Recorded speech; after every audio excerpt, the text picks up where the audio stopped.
Greetings loyal minions, welcome back to the SciShow, the #1 ranked YouTube channel for people having a birthday today, yesterday, the day before, the recent past or the near future, just like the absolutely amazing Mrs. P from Global Chat. If that's you, I appreciate you. Today we're going to take a look at all of the legendary dragons, the new, shiny, amazing, tough dragons, and I'm going to give my thoughts and rating on each and every one of them. So buckle up, strap on that dragon saddle and get ready for the ride of your life. Our first legendary dragon to take a look at is Veneno. Veneno is of the dark element. I'm not going to go over the stats on these dragons too much. They're all reasonably balanced and quite high. It's going to be hard to make too many great comparisons there until we see more. We are running at slow speed for Veneno with Venomous Spores. We are dealing 8,000 poison damage over 5 turns to all enemies. We are giving it minus 3,000 defense against specials for all enemies for 5 turns. We're dropping mana generation by 45% for all enemies for 5 turns. Even at slow speed, this looks like a devastating special skill. If the enemy doesn't have a cleanse to get rid of that poison, you're basically doing around about 70% of the total HP damage over that 5 turns. So absolutely humongous. The dropping of the defense against special skills means it could be paired with other purple dragons especially. The main one coming to mind is Noctur, who damages all enemies as well, so he's running at a different speed. I think he's fast. You could hold him off, wait until Veneno hits, and then fire off Noctur and basically kill the enemy in a couple of hits. You could even use the 4-star Cuttlewing, who hits all, just to get that extra damage, so absolutely fantastic. Brutal skill. If there's no cleanse, it's basically game over. So I'm giving Veneno an A.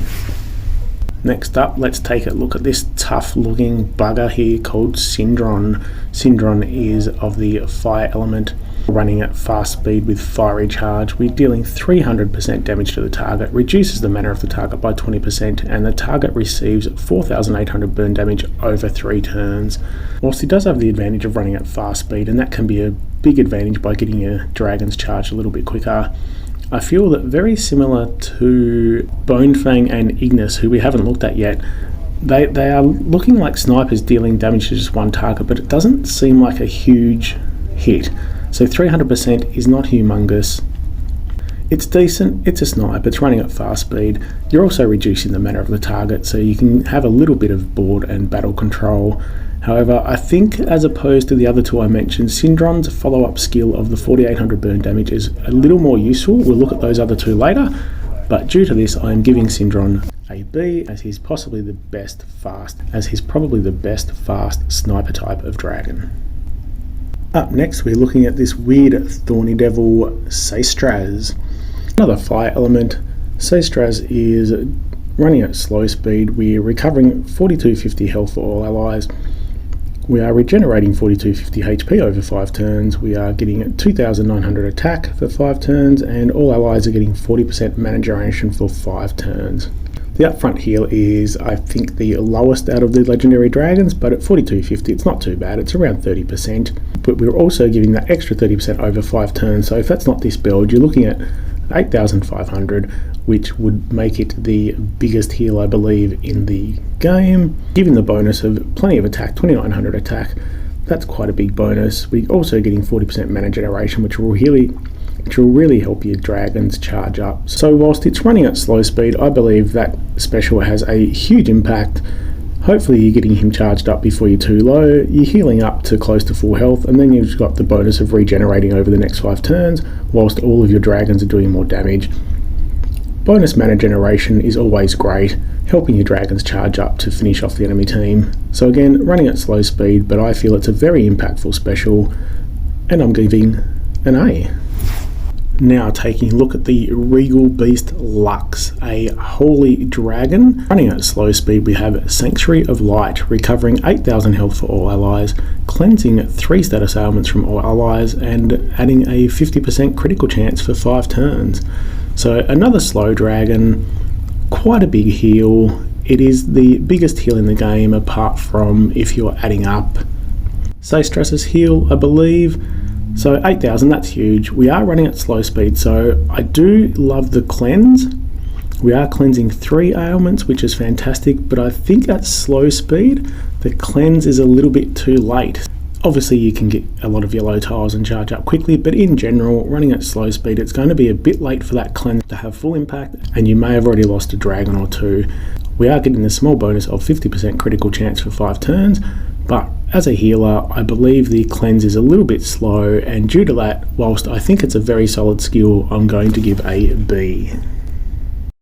Moving along slowly to Glacio. Glacio is running at average speed. We have Arctic Breeze. With Arctic Breeze, we are recovering 6,000 health for all allies, dispelling 2 buffs from all enemies, and all allies are getting 3,400 defense for 4 turns. Very useful skills, really good heal, dispelling buffs from the enemies, which may not be hugely important at the moment, but I feel that dispelling and cleansing is always going to be an extremely useful skill to have, and we're also boosting the defense of all allies, so doing everything a healer needs to do, and for me that's fantastic. It's something that's always going to be relevant with those types of skills. So Glacio gets an A. Rocking along to Bonefang, everybody's favourite punk rocking dragon. Bonefang is running at fast speed with Unchained Jaws, which we can see by his picture. We're dealing 300% damage to the target, cleansing 1 status ailment from the caster, and the target gets minus 60% decrease for any healing received for 3 turns, which can't be cleansed. So Bonefang is very, very similar to Ignis and Syndron, who are both fast snipers dealing 300% to the target. I feel as a sniper he's not quite doing enough. The damage itself may be okay. Again, it needs to be tested a lot in regards to how that's going to compare to other snipers. However, the fact you're only cleansing 1 ailment from yourself, not doing anything else for the rest of the team, and the target is getting minus 60% decrease for any healing. As a sniper, you're wanting this guy to kill the enemy. So to me, the decrease for healing on 1 target isn't a huge positive. It can be good if they're ready to heal and that type of thing, but I just think overall it lacks the punch it needs. So due to that, Bonefang is getting a C. Random tentacle head dude, Aranth. We are running at average speed with Frozen Orb. Deals 150% damage to all enemies. All enemies get minus 2200 attack until they are healed by a special skill, and all enemies receive 1000 frost damage each turn until they are healed by a special skill. I'm a big fan of this type of mechanic where you're applying an ailment that has to be healed away, otherwise it can just sit there forever. You're looking at 1000 frost damage per turn. This dragon has 12,000 HP, so 12 turns the whole enemy team is going to be dead. On top of that, you're also lowering that attack for the same amount of time forever until it's healed. I believe this is a fantastic mechanic. It's always going to be relevant, and anytime you're going against a team that doesn't have a healer, that's just absolute gold. If they do have a healer, then you need to time it and it can be removed. However, you're still going to get quite good value for that. Plus, you're still doing 150% damage straight up. Compare this to some of the fast speed dragons that are hitting 300% to 1. This is hitting 150% to all, plus then doing that follow-up, which can be really, really huge if not healed away. So due to that, I am giving Aranth an A. On to Mr. Cuddlebum Zostraz. He looks nice and fluffy and cuddly. He is running at slow speed with Nature's Fury, dealing 275% damage to the target and 200% damage to nearby enemies. Heals the caster for 30% of damage dealt and nearby allies for 15% of damage dealt, and the caster gets plus 4,000 defense and nearby allies get plus 2,000 defense for 5 turns.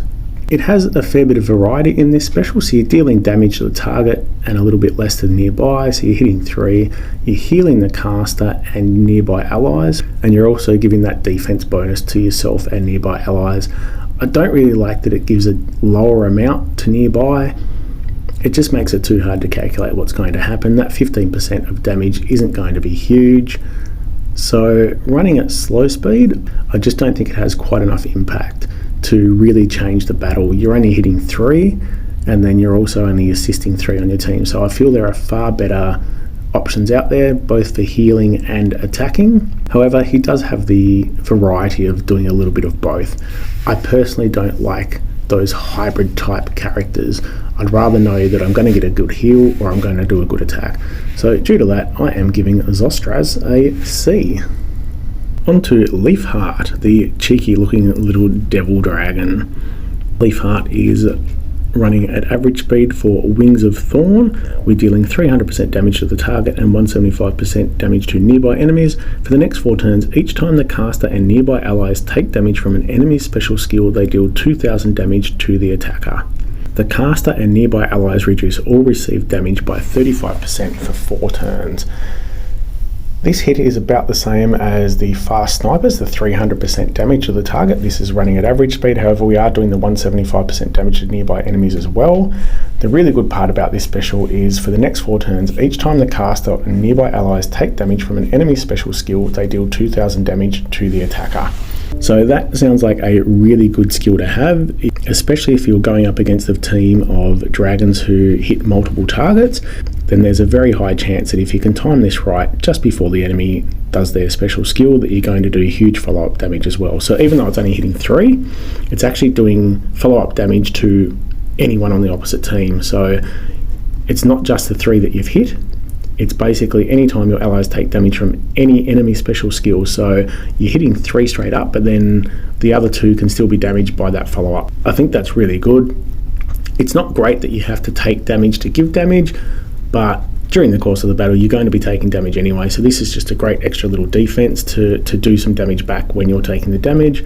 And on top of that, you're also reducing the received damage by 35%, so those heroes are being protected whilst they're dealing that damage back. I personally believe that's quite a good skill to have, and it's going to come in very, very handy. I'm going to give this an A. Stargazer is looking quite cool with the wing that just, looks like he's staring into space. Very cool looking dude. We are running at fast speed with Nebula Orb. We're dealing 200% damage to the target and nearby enemies. The target and nearby enemies receive 2100 poison damage over 3 turns, and the target and nearby enemies get minus 30% mana generation for 3 turns. Mana control is a huge part of the game, so lowering the mana is a fantastic after effect of that special skill. We're dealing 200 damage to the target and nearby enemies. We compare that back to some of the other fast snipers that are just dealing 300% to one enemy with some pretty average after effects. This hero is looking quite good in the fast category. We are also giving the target and nearby enemies the 2100 poison damage over 3 turns, so that's quite a lot of damage. So with that initial hit to 3 and then the follow-up damage to 3, you're basically going to be controlling half of the enemy team. You're also then lowering their mana generation so you can target them and they're going to charge slower. Looks to be a very, very solid hero. As mentioned, when compared to the other fast heroes, along with Nocta would be my pick of the fast heroes. Hitting 3, doing the follow-up damage and hampering the enemy team with the mana generation reduction, Stargazer is getting an A. On to one of the coolest looking dragons in the legendary field, we have Doombringer. Doombringer is bringing the Rain of Fire, running at average speed. We're dealing 150% damage to all enemies. All enemies receive 4000 burn damage over 4 turns, and all enemies get minus 2200 defense for 4 turns. This looks like a very, very solid hero with a smallish hit up front, but still not too bad. 150 to all, he's hitting all, which is always good. All enemies receive the 4000 burn damage. That's going to really hamper that team over time if they can't heal or cleanse that out. And we're lowering the defense, so obviously going to be great when paired with other hitters. I don't believe there's any other hitters in Legendary Fire that hit all. So you've only got Saestraz, who's the healer, and I believe the other fire is Syndron, who's only hitting 1. So you're going to want to try and pair this guy with someone else that's hitting all to take advantage of that defense down, and also try and time that well so you can get them both off. So because of that, once there's other hitters out in red that hit all and you can take more advantage, his grade may increase, but I think at the moment, unless you're pairing him with 4 stars, which obviously a lot of people would be doing at this early point in time, but due to that I am giving a B for Doombringer. Dreamcatcher, looking not so dreamy, is up next, running Electrified Claws at average speed. We're dealing 250% damage to the target and nearby enemies. We dispels 2 buffs from the target and nearby enemies, and the target and nearby enemies receive 500 to 1500 lightning damage each turn for 4 turns. The upfront hit and the dispel is fantastic. Unfortunately, the dispel is only working for the target and nearby enemies, which I'm not a huge fan of because it does leave other enemies with those buffs up. However, at average speed that is quite decent, and again Dispel is always a useful skill to have. The part I'm not a huge fan is the target and nearby enemies receiving 500 to 1500 lightning damage each turn, and we can see here that the amount of damage is randomized each turn. I'm not a fan of randomized damage. It can be great at the 1500, but I feel it's one of those things where you may target an enemy who's close to dying, and you may need to hit them for 1200 and it only does 650 damage, which leaves them alive to either heal or then kill your team. I don't like dragons that have skills that you can't 100% plan on to know exactly what it's going to do, because it doesn't allow you to control the board or the game the way you'd like. Without that randomness, I would possibly have given Dreamcatcher an A, but with that randomness of the smaller hit, I am going to drop it to a B. Marmora, the weird horse with a bad comb over, as I referred to it in a previous video regarding cuteness. We are running at average speed, we are recovering 6500 health for all allies, we're cleansing 2 status ailments from all allies, and all allies are getting 3400 defense against special skills for 4 turns. So this is very similar to Glacio, the ice dragon.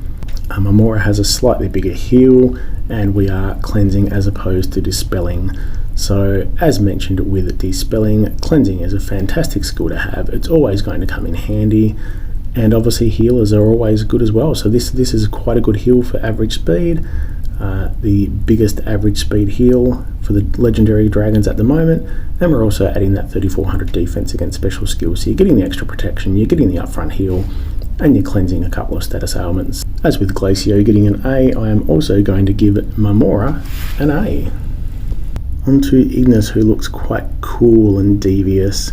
We are running at fast speed with Blinding Orb. We're dealing 300% damage to the target, we're dispelling 1 buff from the target, and the target is getting minus 40% accuracy for 3 turns. Similar to the other fast sniper type dragons in Bonefang and Syndron, we are dealing 300% damage to 1 single target.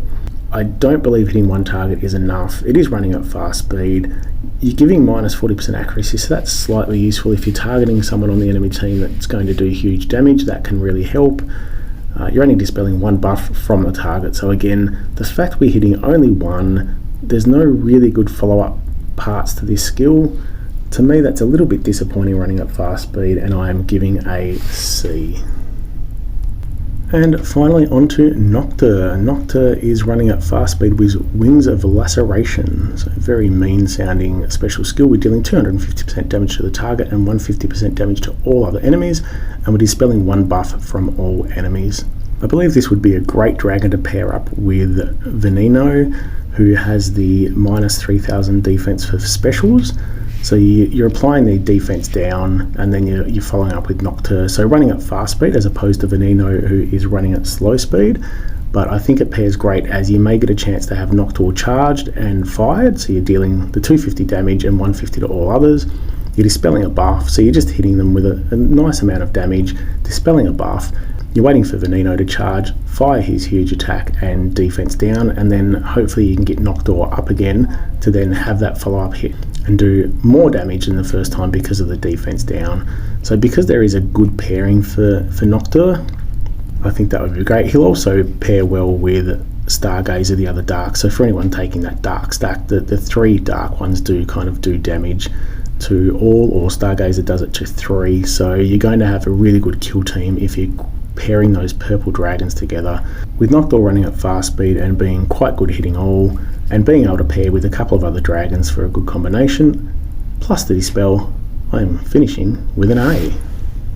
Thanks for watching. I'd love to hear your thoughts. If you've been using these legendary dragons and disagree, drop me a comment, let me know what you think, let me know why you're enjoying using them, and as always, if you enjoy what you're seeing, please gently caress that subscribe button and give your kitty a scritch for me.